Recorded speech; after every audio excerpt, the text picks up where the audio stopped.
Hello, everybody, and welcome to the Weekend Big Show. It is Friday, August 30th, and that means two things. In Western Oklahoma, we are feeling the first effects of fall today with cooler temperatures and a little bit of moisture, and then also college football, as well as high school football getting started in the region, and it is a fun time of the year as we bring in my best friend and co-host Jeremy Schroeder wearing the you had the retro Oilers hat last week. People were really taking a penchant to. Now you've got the buffalo and the Oklahoma crest. So is this going to be your game day attire completely? Oh heck no. It's I still got to get ready for that. I think tailgating is going to start about 1:30, 2 o'clock today. So how are you feeling about your first SEC tailgate? Well, I've been SEC ready for a long time, Chuck. I don't know if you're aware of that, you've let me know it means more. I have been a mouthy drunk in a stadium many times, so I'm ready. Well, I guess the old cop in me just realizes don't let that be the place where you out of jurisdiction, out of friends, so just, but it's going to be fun. And college football got underway last night. There's a lot of games. We'll kind of recap as we go along. It gets started in earnest tomorrow as OU starts this evening. And then most of the other big games relevant to our program get going tomorrow. And one of those games is Texas Tech, as they host Abilene Christian. And because, Jeremy, we used to have so much fun visiting with this guy on when we were on Sports Talk 1230 in Seymour, man, it was so fun to visit with Ryan Hyatt from Raiderland.com. At the time back then, he was on Talk 1340. They've now gone on and done their own things, which I think is kind of a trend almost in broadcasting. If you work for a corporation and things just aren't that suitable, you got an audience, you can go do your own thing. And that's why I respect the heck out of this guy for doing so. Let's bring him in. Ryan Hyatt from Raiderland.com, always a gentleman and welcoming guest here on the show. Ryan, how have you been, buddy? And catching the evening broadcast, and you've got your following and you're doing a great job with it. I appreciate all the kind words. If I'm a trendsetter, it's probably a trend that nobody needs to follow media-wise. But we shipped our son off to West Texas State last week. So Canyon child going to college, first year, and here he is. He's coming home a week later. I'm like, good. You can buy underwear at Walmart. Well, you don't. You're not ready yet. It's funny. You're not supposed to enjoy them first leaving so much. First you got the week, and they come back, and it's all happy, and then they leave again. You have to go through it all over. But apparently not you. No. I think about my first 2 semesters in college and how I must have smelled back then. I mean, I showered, but just the status of my clothing was compared to now. It's like, how did I put up with myself? But West Texas State, that's not the same one as in Canyon, right? Oh, that is. West Texas A&M. Okay. That's the same place. It's just, it'll always be West Texas State to me. I refuse to acknowledge the A&M part of it.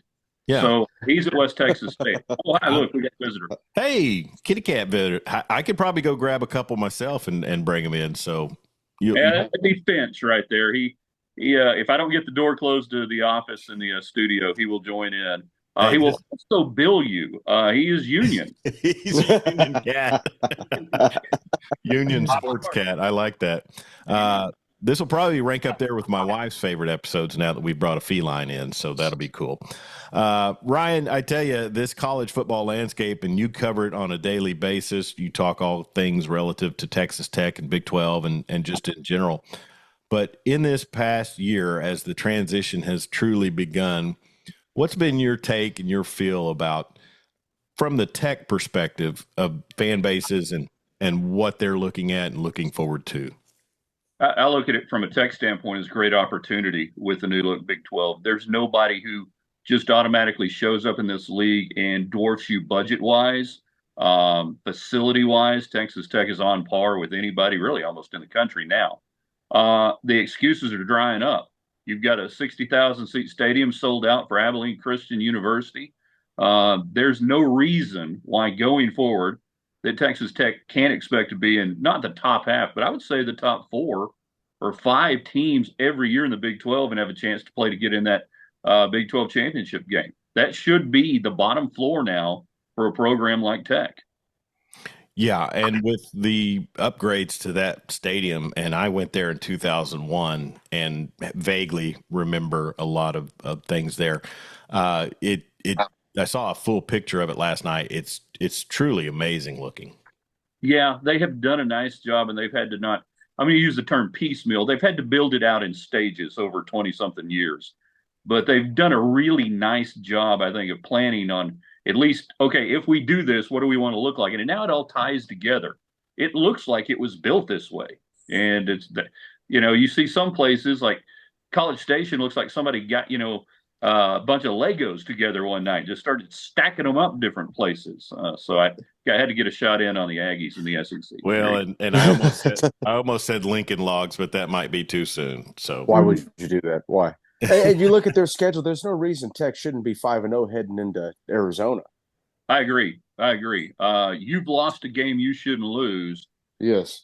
In that opening segment. And obviously, under Joey McGuire, the road has been tough.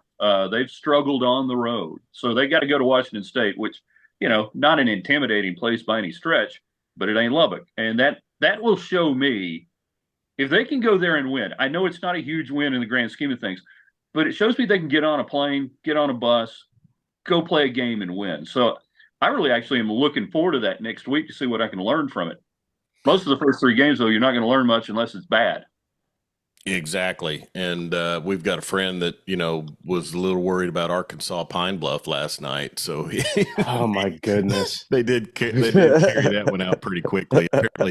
Apparently there was a casino that honored some bets because of the timeline being over too quick. Arkansas scored in their first 10 possessions. Yeah. Bobby Petrino, man, I'm telling you, get ready. Yeah, he's great against Pine Bluff. How this goes? Wait till he gets against the SEC defense. Yeah. Well, I tell you, it's going to be interesting for Texas Tech, Ryan, because of the fact that, you add Arizona State, Cincinnati, and Arizona. I don't think they didn't play the Cincinnati or the UCF last year, did they? Had UCF in Lubbock last year. Okay, UCF in Lubbock. They didn't have to deal with, have to go to Cincinnati like Oklahoma did. But, when you talk about piecemealing it, if that's how you do it, it seems more prudent to me. Now, I'm always scared money don't make none, or wait, I think I'm the opposite of that. Scared money never makes any, whatever it might be. But I think it's smart to not get over your skis budget wise, particularly considering that Texas Tech doesn't get to benefit from that PUF fund. Exactly. And this has been, like I said, a 20-year process. They just wrapped up a 10-year fundraising campaign this week, and that's the end of it. That was for $500 million, which sounds like a lot, but in the grand scheme of things now, it's not a whole lot. But they've had a lot of guys step up, men and women, with great donations over the last 5 years. Upwards of $350 to $400 additional $1 million that have gone into facility upgrades. And I think one of the best things that Tech has going for them in the near future, whatever that means in college sports, their debt service is not nearly as bad as some schools. And with schools looking at taking $20 to $25 million off their budget to go to, payments to athletes coming up, that's a huge chunk for a lot of schools that now you can't service that debt.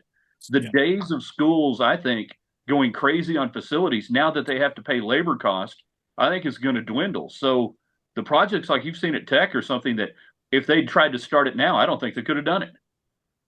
Yeah. And it's an interesting facet because of the fact that, now you talk about the top 4 or 5 in the new Big 12. I don't know the particular, OSU's kind of all, it was so much Boone Pickens Right. thing that he brought to that school. I guess Utah gets some Mormon money. I don't know, but Is that a thing? I don't know. I mean, I'm just assuming. I have a cousin who's married to a construction magnate in Salt Lake, and he's Catholic, and I don't know how you pull that off, but whatever. Anyways, but in Arizona, like the Arizona and Arizona states, I don't know what kind of NIL fund they can draw up there in the Phoenix area, the Southern Arizona area, but to me, I think that the old staples of the Big 12, the Techs, the OSU, and let's just say Kansas or Kansas State, there should be some pecking order when it comes to those schools. And I don't just say in football, I say in all sports. We should start to see maybe a pecking order established. Am I wrong in that? Yeah, I think it'll take a year or so to kind of sort it out and see how these new additions handle playing in the Big 12 every night. And that's, we'll look at Utah, Cam Rising, and everybody loves Utah this year. Okay, it's one thing for them to have to get up for one game or two games a year in what had been the Pac-12. But when teams come into this league now, it's like that every night. And we talk about the huge middle in this league, that there may not be a top 5 team in the country or a top 8 team in the country in this league. Yeah, but every game you've got to be ready. And that's something that when TCU came back to the league, they struggled with that. I think Utah, that's something I'm watching with them. So once they get used to being in the league, then we'll see, I think, in the next year or two, all right, who can do this on a nightly basis? But the old guard, I think, is poised much better than any of the ones coming in, like Tech, like Oklahoma State. Kansas State is in a good place now. Kansas, 100% fraudulent in football. I don't believe it. I don't buy it. I don't care how good the state is. Wow. Jalen Daniels could win the Heisman after that. Who'd they play last night? Wasn't it Lindenwood? Lindenwood. Yeah. Lindenwood Lions. You would ask me to go over some scores this quick. Thanks, Jeremy. No, sorry, dude. No, here's the thing. Kansas has to show that they can really not be a doormat for probably 3 to 5 seasons before you really believe that they can go out and compete. Yeah, I'm not going to sign off on that deal just yet. And that's a little harsh, saying they're fraudulent. But I'm not completely buying it yet. You've got to go out and do it over and over. And the most recent example of that is Iowa State and the world's greatest 7-win coach. If you need to win 5 games, 10 games, win 7. Hey, and it kind of hit that mark. And that's who they are right now. Yeah, we've talked about this many times. Matt Campbell should have left the first time he won. Well, they won 9 games that year. They went to the Big 12 title game. To the Big 12 title, he should have took the first offer. I mean, he kind of pulled a Seth Luttrell in a way. I mean, yeah, Seth kind of didn't hit when the iron was hot at North Texas, and then he lost Mason Fine and some receivers, but. Ryan Hyatt from theraiderland.com visiting with us. You can catch him on social media live each weeknight at 6:30, and it is a fun time, and he does a great job with that. And then also a lot of other stuff that you can catch, theraiderland.com. Ryan, let's talk about on the field stuff. And Joey McGuire entering his 3rd year, and he comes in a situation where they didn't really. I really thought Sonny Cumbie might have gotten the job, but then they go to the Baylor staff and pull Joey out. He had the fan base, I think, fired up from the get-go, but man, health-wise and stuff, it's been tough at the quarterback position. Talk about what Joey McGuire brings to this program, and then what you foresee this year and in the next couple. Well, I think overall fans are still bought in. You can kind of see that with the season ticket sales, but the expectations are going up. Like we've been talking about, this ought to be an 8-win team this year, given where they are. They have utilized the transfer portal effectively to try to get old and stay old, and that's the new mantra now in college football. Find a bunch of guys with a bunch of starts and try to put them out on the field. So they've done that. This offensive line will be the key. Because if this offensive line doesn't gel, then the biggest key to the season is Joey McGuire said on Monday when somebody asked, what are 3 keys to success? And he said, healthy quarterback, healthy quarterback, healthy quarterback. If Baron Morton doesn't start 10 or 11 games this year, none of what we're talking about is going to matter. End of story. He's got to be upright. Well, I think you're exactly right, and I noticed some shade being thrown by former oft-injured quarterback Tyler Shook, who proclaimed that Lubbock smelled like cow fecal matter. But, I mean, I spent 2 weeks in Lubbock. I'm not going to say the entire city does, but there are some pensions in the area where you're like, oh, God. But, I mean, that's just West Texas. I mean, it's a cattle region, but Tyler Shook was always hurt. It sucked that Baron Morton was hurt. We used to cover him on KSCY because Eastland was just down the road from Seymour. When we had Corey Hogue on the show, he kept up with all of that stuff for us. But Baron Morton, I mean, is there enough sample size on him, Ryan, that we know he can really navigate this offense and with protection do what they want him to do? I think we do. I hope we do. I feel like we do. But again, until he's out there 3, 4, 5 weeks in a row against high-level competition, he's still got to prove it. He's bulked up as much as he can bulk up right now. What are they listing him at? I think 250 pounds, 6'2". Yeah, 6'2", 220. Yeah, he's not a little guy. And it's just been kind of some freak accidents. And I think that they are going to try to do their best to limit contact with him.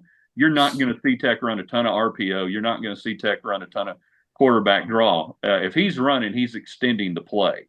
And that's going to be a little different from maybe how they've utilized him and been willing to do that in the past. But, I mean, why would you run him when you have Taj Brooks standing next to him? Yeah, and who's the backup right now? I see they're very young behind him. Brown, he's sophomore, dual threat quarterback. Now, he is a running threat. And then after that, you got Will Hammond, young guy. And then I think running 4th string is Jake Strong, who we saw in one game last year, and bless his heart, looked like me at my best. Well, and Brian Baron. Yeah, Baron Morton. Jeremy brought up Taj Brooks, and I see he's listed at 5'10", 230. I mean, that – I don't care what size linebacker you are. That's a barrel to try to pull down. And he's considered a favorite, in the running. I know they want to crown Ollie Gordon II already, but I mean, Taj Brooks could have a say in that Doak Walker Award and then also maybe a Heisman outlier. But that kid has ran hard for Tech for many downs, and hopefully he has a big breakout or another big season this year. Yeah, he is one of the best running backs in the country after contact. And the yardage he picks up after first contact, I think, led the nation in that last year. For older Tech fans and older Southwest Conference fans, he reminds me of a nice little combination of a guy named James Gray in the late 80s who ran for about 1,500 yards and had a mess of touchdowns, and then Bam Morris in the early 90s before Oregon and going to jail. Whoa. Brooks is not, but he's fast enough, and that's what you got to be as a good running back right now. Oh, sure, yeah. Make your first cut to me, and I see this on the high school level a lot. It's great to have kids that if you got a kid that's that's a state finalist in the 100. Hey, rock and roll. But I like the kid that sees the pursuit coming, makes a cut, and makes 2 or 3 guys miss. That will trump everything else. Those guys that are 230 though in the second half, guys are tired of tackling them. Exactly. You nail something right there that I think is lost on what Brooks does so well.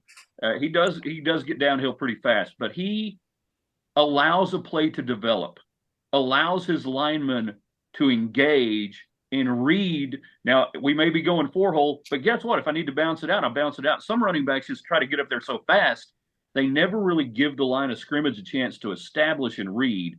And he is so patient with urgency. Yeah. When he attacks the line, that it is a lost art. And if you guys get a chance to watch some Tech, watch him do that. Watch him set up his blocks. It's really unique for a college player. Yeah, we're going to, and I've made it my mission to, obviously we're kind of an OU-centric program, but because we were on in Seymour and things with Texas Tech being KSEY, formerly being a Texas Tech affiliate. That's sad that Texas Tech football and basketball is no longer on in the Texas Rolling Plains, but I know times change and things like that and different situations. But I'll say this, Ryan, me and Jeremy had a secondary fandom of the Tech, Red Raiders, but when they passed on Maverick McGuire, we were just kind of out. What a name, Maverick McGuire. And he is starting for Abilene Christian against the Red Raiders. That's what I thought. Look at that. Yeah. Saturday. So all the fans who were desperate, 4 years ago, 3 years, you finally get to see Maverick McGuire in Jones Stadium. Yeah. And if you miss Alan Bowman and Tyler Shook, they're still playing too. Where is Tyler Shook? Is he at like Louisville? Yeah, he's in the Ville. Yeah, he's in the Ville. So I'm sure that collarbone's on notice to snap here at any given moment. So, what you talk about this COVID, these COVID years and things like that. Wasn't he like a Pac-12 offensive MVP in 2019? Yeah, it's either 19 or 20. I can't remember which. He had a great little 8-game stretch out there. Yeah, at Oregon, and then kind of turned into who he is. I got nothing personally against him. I had regarding Lubbock, but he is the ultimate, and this is what happens. He is the ultimate workout warrior that coaches and draft analysts and everybody, they watch him, and you look at him, and he looks like an NFL quarterback. Mm-hmm. And he throws it. He can spin it like an NFL quarterback, and he looks like an NFL quarterback until he gets into a college football game, and then it doesn't happen. Yeah. So is Joe Milton. Or KJ Jefferson. Oh, wow. Hey, last night, Colorado got things kicked off for the Big 12, Colorado and Kansas. They're not on the Tech schedule. Yeah, they are, November 9th. So Prime comes to Lubbock on November 9th. And, defensively for Tech, I guess defensive line isn't what it had. They're saying it's not quite up to what it had been the last couple of years when OU lost to them in 2022. I mean, that Tech defense looked massive, but what's on the foresight and some of these high flying offenses like Shadur Sanders and Travis Hunter, what's the outlook for Tech defensively? Last year they couldn't get any pressure home. This year they're working a lot more on trying to get to that quarterback, trying to make him uncomfortable. DeRuyter still likes that odd man front, 3-man front. You will walk up a linebacker. I'm going to be real interested to see. They've talked about doing some concept gains and some different type stunts because you've got linebackers that you feel really good about. Jacob Rodriguez back for his junior year. Ben Roberts was great as a freshman. He's at the mic. And listen for the name Amir Washington, a redshirt freshman, 6'2", 270, 6'2", 270 outside linebacker. Oh my. Wow. They're going to move him around, I believe, and get some mismatches with him physically because within a 10-yard box, he can move. Yeah. Nimble. So the long answer to your question, the back end of the defense, you got a lot of dudes. You hope some of them step up and play a little bit better. You got plenty to choose from, but none of it's going to matter if you can't really generate some pressure and heat up the quarterback. And that's what Tech could not do last year. And when they blitzed, they got burned because they couldn't handle the man coverage and they weren't getting to the quarterback. That's got to change. Yeah. Ryan, Jeremy, do we have any comments from our listeners? I know Connor says, woo pig. And he says you're not wrong about something. I don't know what he's talking about. So it was probably my KJ Jefferson comment. We're visiting with Ryan Hyatt from theraiderland.com and catch him on Facebook and Twitter. I know for every weeknight at 6:30 he does the live daily show, and he recaps all things Texas Tech and then also things in the Big 12. Well, I tell you something, Ryan, it's just so fun to have college football back on, and not to jump ahead of ourselves, but I mean, Tech has had quite the cavalcade of coaches in basketball, men's basketball, and what's kind of the feel about basketball season coming up in Lubbock? As of right now, Grant McCaslin is still a basketball coach at Texas Tech. We always have to check the time and the date. Yeah. That program now has some solidity to it. It should be an NCAA tournament team. They got a little longer. You still are maybe a little weak in the post, but who isn't in college basketball anymore? We've got to stop trying to analyze, I think, some of the positions in basketball the way we have before. So if you got a good, 6'9" guy who can board it a little bit, hey, teams now can live with that. You don't need the aircraft carrier center. Long story short, this team's just got to shoot it a little bit better than they did last year. They'd go into scoring droughts, and Joe Toussaint was a really good point guard. You feel like maybe you've upgraded a few positions, but I don't know. Ask me in mid-November when we see this team at the floor, because every team now, it seems like you've got so many new faces that the first month of the season is just guys learning each other's name and how to play basketball together. It's hard for a team, I think, to look good and complete in November. If you see that team, sign me up. We'll go somewhere to a betting kiosk and get rich. Boy, that's no kidding. I could handle some of that. And, well, I tell you, it's always fun to catch up with you, Ryan, and I apologize that it's taken so long, but we really haven't been – we were off the air for a while I was full-time radio.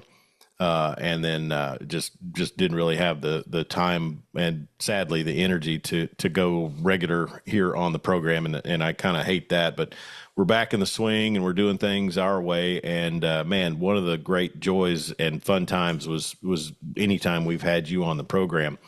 You guys, I think you follow Super 70 sports like we do. Have you caught the talk show that Ricky Cobb does? Yeah, I've dipped into a little bit of it out there at Outkick.com live. It is everything I thought it would be with that guy and more. Yeah. It's fascinating to watch. My wife was looking at it the other day going, is this real? This is real. He's like, well, and he has a national show and you don't? I'm like, honey, thanks. You can go now. Exactly. and that's what my wife, she just kind of detests the Kelsey brothers and their podcast, and I'm with her. And I thought, man, if me and Jeremy could just get like 1/10% of what they just pulled in from Amazon, we would be set for life. I mean, it's stunning. We're doing it wrong. I don't know what we're doing wrong, but we're doing it wrong apparently. It's like that old sexual harassment ad. Be attractive. be a professional athlete. That goes so far. But Ryan, you'll be doing what with regards to your broadcast? Any game day type stuff? What's coming up for the Raiderland.com? Yeah, like you mentioned, we go live on Twitter, Facebook, and YouTube every night at 6:30. You can archive that through theraiderland.com and follow us on Twitter at Ryan Hyatt Media.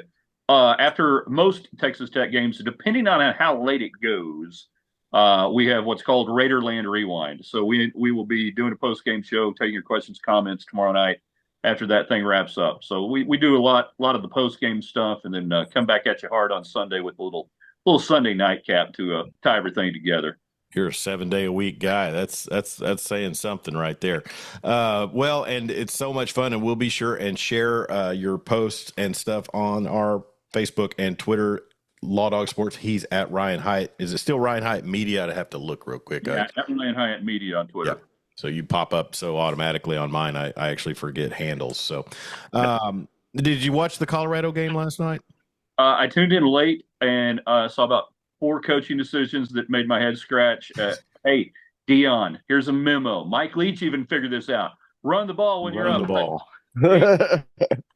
Run the damn ball. It's so elementary at times. So anyways, well, listen, Ryan, we're going to let you go, Bubba, and thank you so much for stopping by, and it was great to catch up with you. If I pop in on your live broadcast, just know we're wanting to support you and what you do, and keep at it, brother. Appreciate it, man. Always fun to hang out with you guys. Ring us up anytime. And Jeremy mentioned, and we both, I think we were off there, that's maybe the most epic T-shirt that anybody's worn on our program so far. So if you know, you know.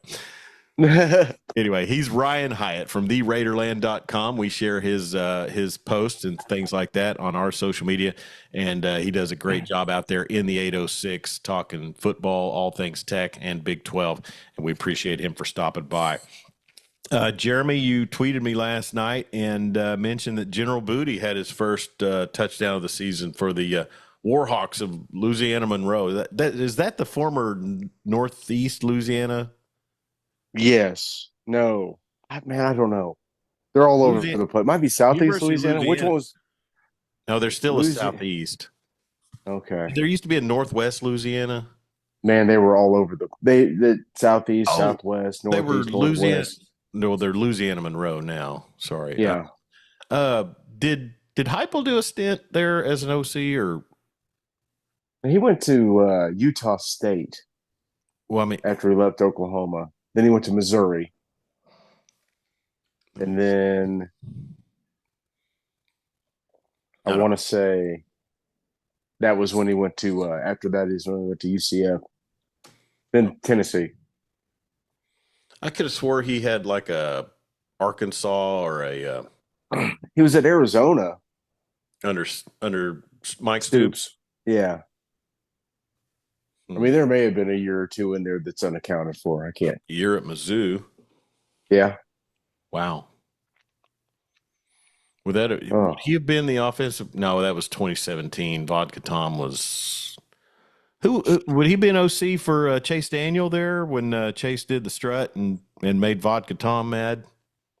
I don't think so. Was that Chase? I don't think that was Chase Daniel. That was not Chase Daniel.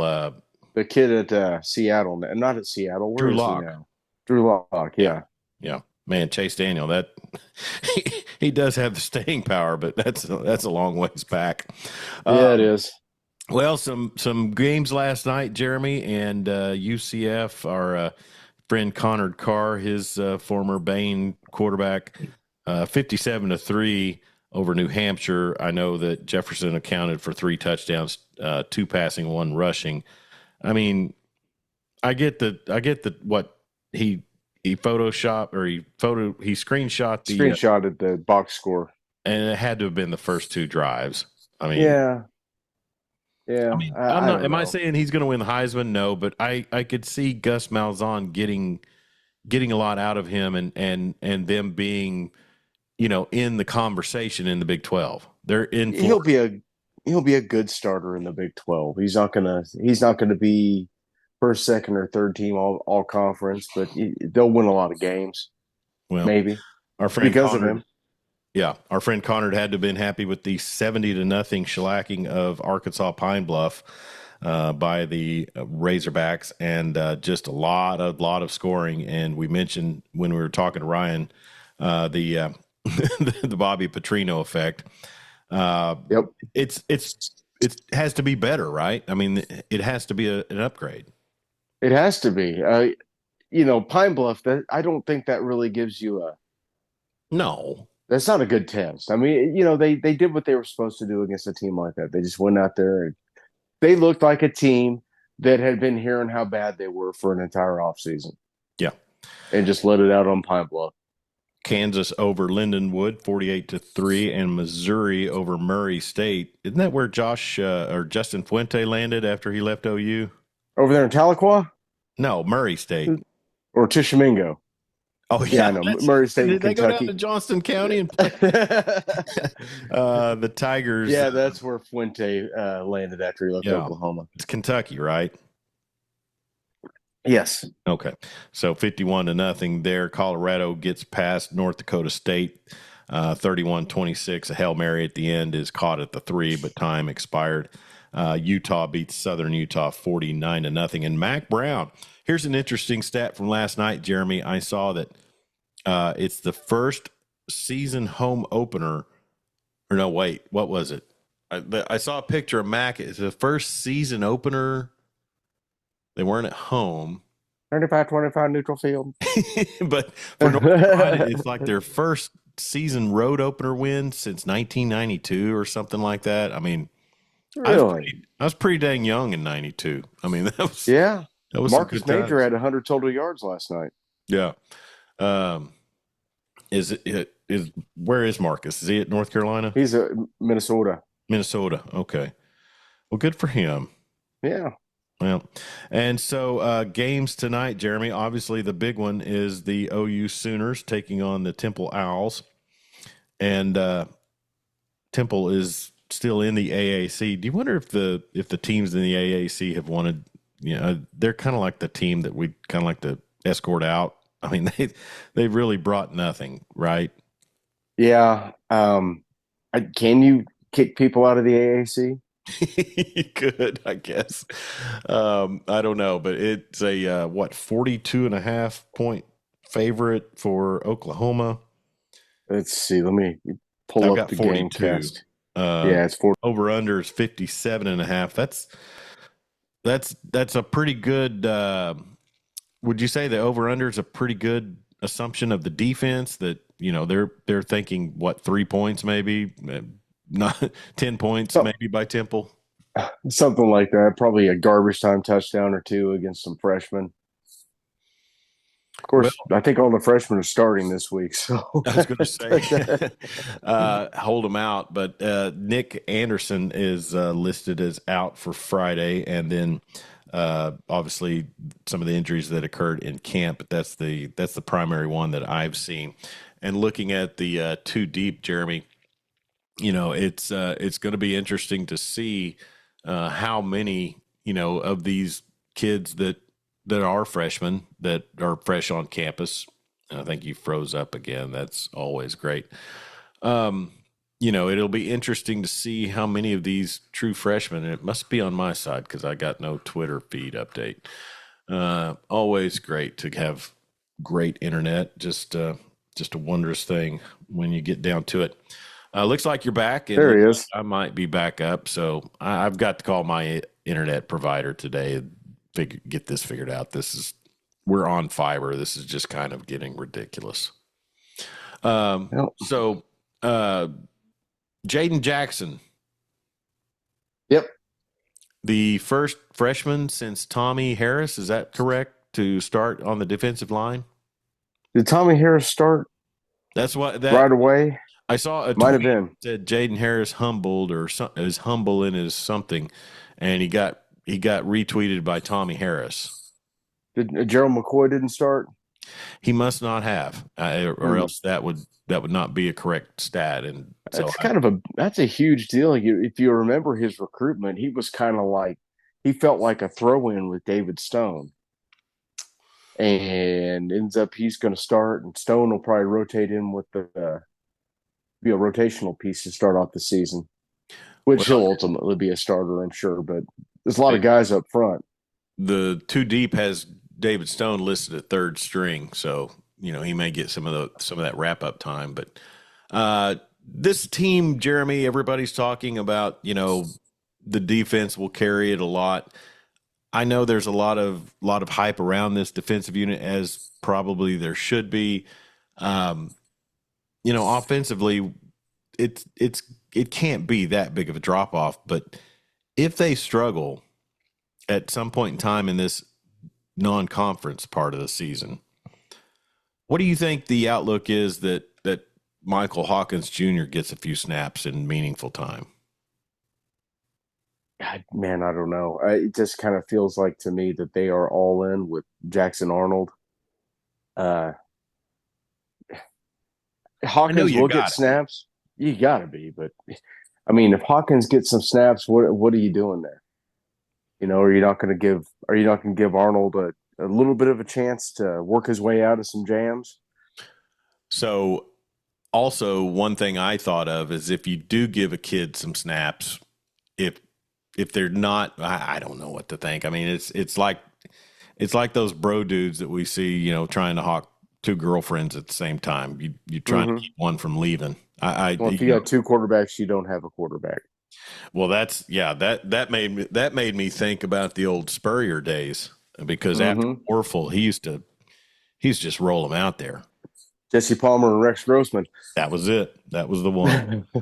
So I don't know, Jeremy. It's just interesting to think you've got this kid who's obviously, I mean, Casey Thompson has a load of D1 snaps and starts. and he's listed at third string. Mm-hmm. He's got experience. I think he's got talent also. And Michael Hawkins is listed as second. Yeah. Hawkins is the backup if something were to go catastrophically wrong. Okay. I mean, it's an extended injury. Thompson is there as an insurance policy. If somebody gets dinged up during the game, he can get in there. But ultimately, you don't want to burn Hawkins' redshirt season. Well, no, but because guys aren't getting 9 seasons anymore.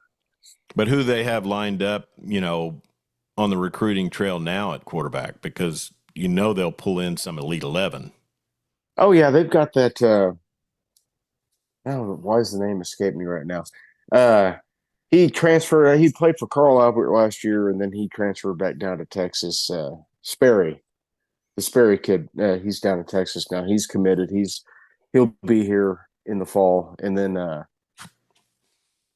Okay. Man, I think they got a commitment from another big time high 4-star quarterback for the 26 class already. I just think that we're in a time now where red shirts are just like, if we burn your red shirt this year, I don't know. It just seems like quarterback, we're going to, we'll get as much out of those 3 years before you're eligible to go to the draft as we can. Right. But on the other hand, you're going into the SEC meat grinder. You don't want to just throw a true freshman out there and good luck at, you know what I mean? Yeah. I mean, but I think a lot of times these offensive coordinators, they see a guy who's theirs, mm-hmm. and or they're fresher with, and I don't know. It'll be interesting, but for Casey Thompson not to be listed as a second string quarterback, I just think was a little surprising to me. Yeah, there's a lot in the initial depth chart that was surprising to me. I didn't foresee the Spencer Brown kid from Michigan State not being a starter. I didn't foresee Michael Tarquin being a starter when he got here from Florida via USC. Yeah, this is his third school. He's going to be the starter at left tackle, and then obviously the Nwewu kid starting at right guard. That was pretty much a given, and then the kid that transferred up from SMU. That's an easy one. Yeah. But apparently everyone on the line's a bit dinged up, so we'll see what happens tonight.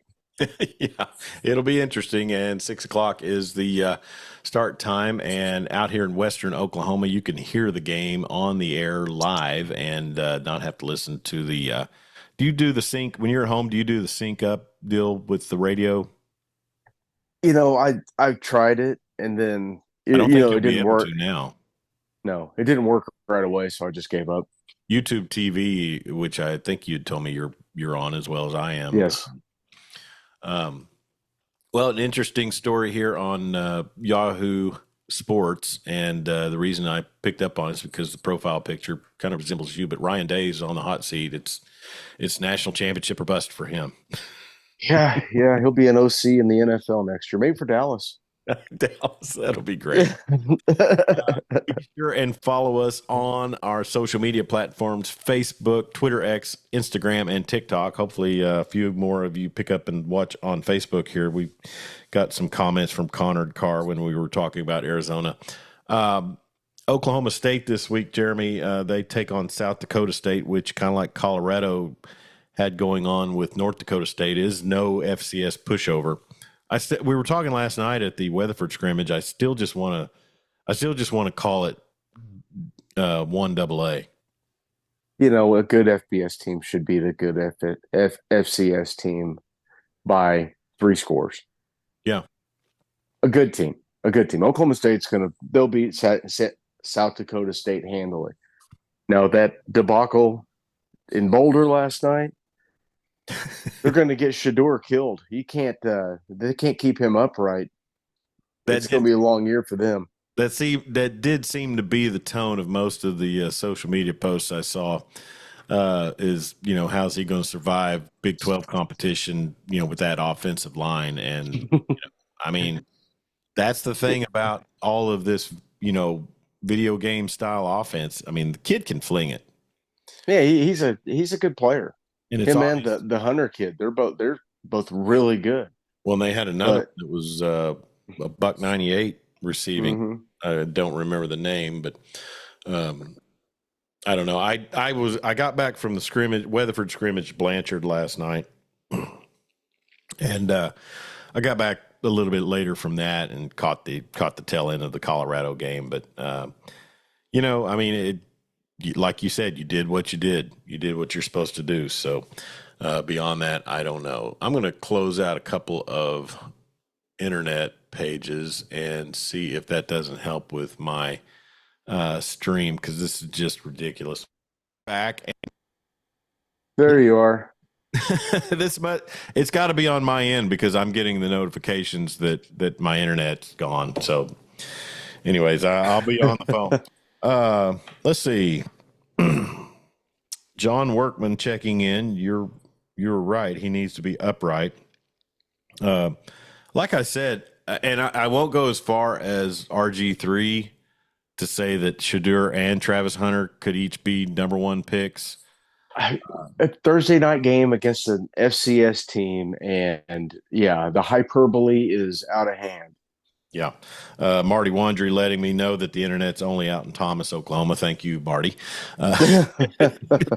That'll help shape my purchasing decision today for spirits. No, I'm joking. Marty is a great supporter of the program down there at Clinton Liquor in Clinton, America.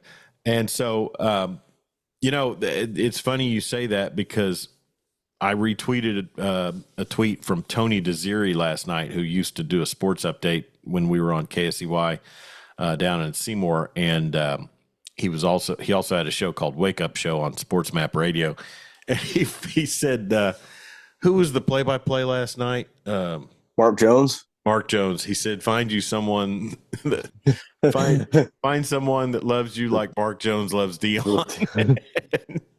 And so I just had to add, after several tweets from RG3, throw him in the mix too. Is he overcompensating because he's not actually on the air anymore? Who, Mark Jones? No, RG3. Oh, RG3. I would think so. He's just, unless he really believes it. I don't know. I don't think Shadeur's not gonna make it through the season, so I don't know how he's going to be a top 5 pick. I mean, he got brutalized by North Dakota State last night. Now I know that's a good FCS team. You got to handle those guys, and if you're not in the roster construction, there is it's crazy. They brought in 5 high school recruits in the 2024 cycle, and the rest of it's we're NIL portal transfers, spare parts from the portal. Yeah, you got to have kids buy in on the program at a young age, I think. But it's tough to go mercenary route and build a college football program. Yeah, it could be. What's all the scuttlebutt been this week about trouble in Austin? I saw a couple of things. Can you fill me in on that? Because I never could find out what the deal was. I couldn't. The only thing I gleaned from it is that Sark may be having personal issues. We got a divorce. Oh, he did? Well, there you go. I'd heard that he and his wife filed. I had retweeted that a couple of weeks ago. Okay. Maybe the next step would be back on the bottle. I don't know. Oh, boy. I don't. For his sake, I hope not. Apparently he and Lane Kiffin were quite the party hounds out in SoCal back in the day. Because the Lane train, no way. Kiffin tweeted out this week that he had to get, he had to get clean and just stay. Well, that must be what it's about then. If Kiffin's out there tweeting, he must have reached out to Kiffin. Probably. So there you go. But I thought it was something to an extent even beyond Sark. So we'll do some checking. Maybe a divided locker room, Arch versus Quinn. Ooh, quarterback controversy. Okay, I've been saying for a year that Quinn is he's okay. He's not great. Arch may be better. I don't know. I don't know. He didn't look good against Oklahoma last year. If Arch goes. If Arch goes on to be just a stellar quarterback, I mean, how does that how does that affect the prognosticators that cover recruiting, saying that he would be a 3-star if his name wasn't Manning? I mean, that to me, when you step out on a ledge like that, you open yourself up a lot. Sure, and a lot of that is due to the level of competition. As what is he, like a 2A high school in Louisiana? Yeah, it was a private school, I think, or something. Yeah, yeah. If he goes out there and blows them away, good for him. Because Yeah. I got nothing against the Manning clan. I really enjoyed Peyton and Eli, and Archie was dynamite. I think that older brother, though, something not quite jiving right with me. The Oh dad. well, what's that? You don't like Well, Cooper? last year when they were on a maybe it was last year, or maybe it was sometime. Maybe they were on a recruiting visit before he got to campus, and he just had the look of his behavior as somebody filmed them walking in the end zone. He had the look of a tweaker. I mean, he was nervous, and I think they shot off the cannon. He about lost his post toasties. I mean, it was a weird one, and everybody's like, Arch on campus, blah blah. He's like, have you noticed his dad might be Feeman? I mean, something was not right. So I don't know. Hey, we did our fantasy draft Thursday night. I will say this: I was partially live. We were at a birthday So get was I. together, and I did make probably 2/3 of my picks myself, and then a few times I kind of missed the loop. But we had more players this season, Jeremy. We're up to I think 18, 19. Is that right? I don't know. I'll have to look again. But I'll say this. Boy, the talent really dwindles with the more players in the league, teams in the league, doesn't it? When I got to like the eighth or ninth round, I just turned on auto draft because I didn't know who the hell half those guys were. So it's like I'm glad the you computer said that because I was kind of holding out to not say that. But you're exactly dead on right. I mean, I was like, okay, where's a Samaje couple of them Perine? a couple of them I just went and looked at I just Googled the name and was like, oh well, he's like fourth on the depth chart in Seattle. Yeah, This guy's on the practice squad. yeah, and so looking at my squad, I mean, I went with Tua. I went with all Florida quarterbacks, Baker at Tampa and Tua at Miami. I mean, he's got to stack up some yards with the weaponry he has, right? I mean, and he's so much better now with Brian Flores. Oh, wow. Tua's going to do just fine as long as they have Tyreek. Yeah. And So, and Jalen Waddle. yeah, he's got weapons. I mean, he's not going to be able to, he can't throw the ball down the field, but, Yeah. who, Well, whatever. we were I think we ended up with an even number of teams, but I think Yahoo had to help us with because there is a team in there called managerless team, unless that was somebody being funny. But look at this. What? Trevor Lawrence, Tyreek Hill, Brandon Ayuk, Dalton Kincaid, and DK Metcalf. Was that the managerless team? Huh? Which team is that? It's called managerless team. And I don't know if that's something that Yahoo threw in there or if one of our people, the name of the team says hidden. That's crazy. I don't know. But they're going to win. Sure. Jonathan Brooks at running back. Wow. Adonai Mitchell on the bench. Holy cow. Yeah, the algorithm picked Daniel Jones for me. So that was pretty neat. Yeah, let me look at my squad. And Marty Wandry said 18 teams, says he got last place wrapped again. And he got a D. Marty says he got a D grade. So I forgot to look at the grade on mine, but I got a B plus. I was really surprised, but yeah, since I mostly drafted, we got C.J. Stroud, Nico Collins, T. Higgins, Bijan, Jerome Ford, Kyle Pitts, who's going to have a massive year with Kirk Cousins, and Brian Thomas. Yeah. Jackson Smith and Jigba, that might be a one that works out well for me. Running back was where I just kind of got lost, Jeremy, because I didn't go with a running back until late. And Tyjae Spears and Jordan Mason, I couldn't tell you. One plays for Tennessee, one plays for San Francisco, and what's he going to get? You kind of want to look at it logically and think, well, most teams are going to have 3 to 4 guys catching passes, but they're only going to have 1 or 2 guys getting the rock. So I took Bijan early. Okay. And hey, how about that trend that you're talking about right there? Taking anyone in fantasy football, taking a running back early nowadays. I know. That used to be a thing. Okay. My report card was D-. Good to hear. Well, yeah. I know. I saw B+. I'm like, what? Last year I auto drafted and it was a C+. So the computer screwed me. Oh, sorry, dogs. Yeah. So I'm going to say, if I had to handicap our league, Marty takes on managerless team week 1. So that'll be interesting. Managerless team. I'm pretty certain that's the AI throwing a team in there to get us even. Probably. Wow. Could have given us all a bye week. Yeah. All right. So no kidding. Whatever happened to the old bye week?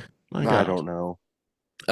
So Yahoo Sports fantasy football we've got going on, and then also, Jeremy, we started a league for college football pick'em, and I've made my picks, 25 picks on the week, and I think we have. I think we've got 5 or 6 teams in our group. I'm not totally certain, but it was harder to invite people to that for some reason than it was to the fantasy football league. So we've got Luke Clements, Connor Carr, I think Mike Crow from Southwest Christian.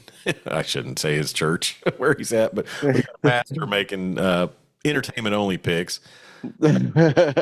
General and Jay. So Marty Wandry, if you want to jump in on the college football pick'em, we'll just let me know. Text me. We'll send you the invite. And if you're listening and you want to jump in on that, just email lawdogsports@gmail.com, lawdogsports@gmail.com, and we will send you the invite. And you probably have to do it this afternoon because college football's already gotten underway. And I don't think any of the games, none of the games last night or on there tonight were on there. Are you in this league? Is one of those teams yours? The pick'em? Yeah. Yeah. Okay. Jay's picks. Okay. Sorry, it gets confusing for me. It's okay. Anyway, so tonight you'll be in Norman. Hopefully storms navigate around Normantown and they get the game in underway and no problems. But what are you looking for this evening from the OU Sooners, and what are you looking to come away from knowing tomorrow morning? I don't think just go out there and handle business. Throw the ball enough, really run it. Offensive line needs to look good. Don't get any pressure in the backfield, from Temple. Yeah. And the defense needs to be solid against not a good football team. Temple is not a good football team. I think they've been 3-9, 3 straight seasons. Here's the thing. I'm not saying the Arkansas level of domination, but at least hang half 100. Don't give up over 10, and everybody be okay. Yeah, and get out healthy. There's just not that much. The only thing you can come away with is bad. I mean, if you struggle, it's bad. If you blow them out, look who it was. I get it. I want to see, and I'll say this: Luttrell is a Leach disciple, but he also, he was on campus during the Joe Dickinson time. Sure was, buddy. So, here's what I want to not see is getting cutesy against Temple, which I think we saw a lot with Muleshoe, and we saw even with Levy. Don't go out and ram it down their throat. They're Temple. physically dominate a lesser opponent. Physically Just dominate. please. How many times have we watched a game from Norman, Oklahoma against a far inferior opponent, and they just don't really have a lot of success establishing the run early? You know what I mean? Last year was a pretty good indicator of that. Remember that UCF game? And they struggled against SMU offensively. Yeah. So, I mean, so much about offense centers around the run, and I don't care who the offensive coordinator is or what the system is. Run the ball. It opens up everything else. And so run the damn ball. Run the damn ball. So anyways, Xavier Worthy, last thing we'll get on here. He would be what, 22, 23 at the most, maybe 21. Maybe. I think I know where you're going with this. Then let's don't. I feel old. I really feel old as these players' mothers end up being 12 to 14 years younger than me. Yeah. I think Jason Tatum's mom was the first one that I realized, like, she's really young. Have a son being drafted.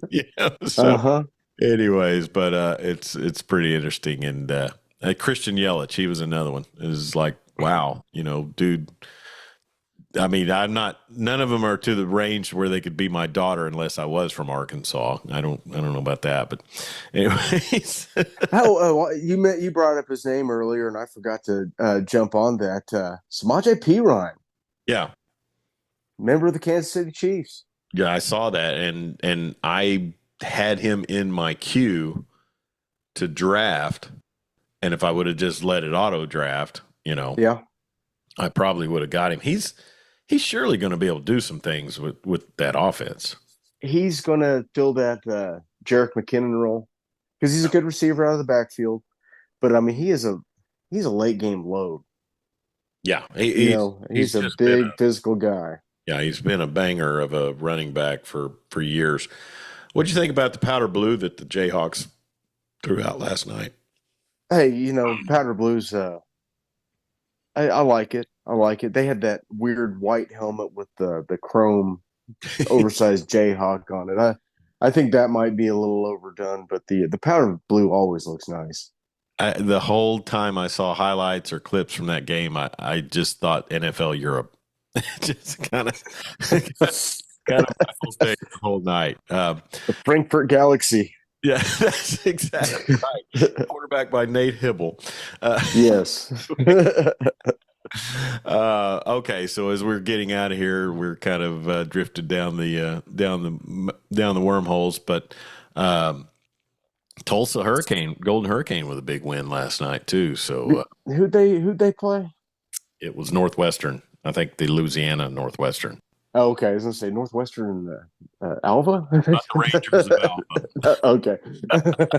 Which for years I got confused. So, oh my God. Okay. Here's an outrage, Jeremy. Huh. On Twitter, SV Pod, Stanford Steve ripped off your hat. That piece of crap. Where is he? Go to SV Pod on Twitter. 20 minutes ago, they teased their upcoming pod on YouTube. And what's it called? SC Pod? SV. SV. Okay. Stole your hat. Stanford Steve theft. Oh, I mean, he's just got good taste. It's an outrage, Jeremy. We got to pull in listeners, man. We got to start. It's like cannoli with no cheese. It's an outrage. There he is. Look at that. Hey, at least you didn't have that look of an asshole during our podcast. Hat on. No, I actually like Stanford Steve. I don't know what he exactly brings to the table, but hey, he's there, so he brings enough. He brings enough. All right, let's get on out of here. He's Jeremy Schroeder, ruler of the airways. I'm Chuck Ramsey, the Law Dog. We want to thank Ryan Hyatt from theraiderland.com for visiting with us today and catching up with him. Be sure and catch him on his daily podcast, 6:30 weeknights. He's on, then plus some post-game stuff.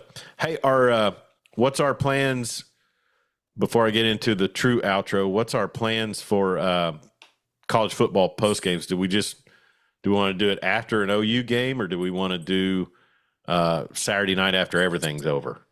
We could do like Saturday night. I don't know. I don't know what time you'd be up for that.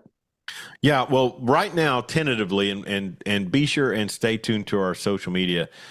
We will just tentatively plan on 9:30 on Saturday nights to wrap up college football. We did it last year, even when we weren't on regularly here with the Weekend Big Show.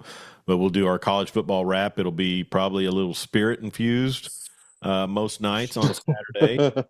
OU plays on a Friday this week, but in the future they won't. So we'll be able to recap a lot of OU, OSU, and Texas Tech, and just anything in the Big 12 or SEC that we will get into. And it's always a lot of fun, especially when the listeners jump in and comment on the Facebook live stream. And that's basically where our broadcast is 9 times out of 10 on Facebook Live. So anyways, he's Jeremy Schroeder. I'm Chuck Ramsey. Have a great weekend. Be sure and follow us on Facebook, Twitter, X, Instagram, and TikTok at Law Dog Sports. You can see the video of this episode on our YouTube page at Law Dog Sports, and you can podcast our show on SoundCloud, Spotify, Amazon Podcasts, and Apple Podcasts.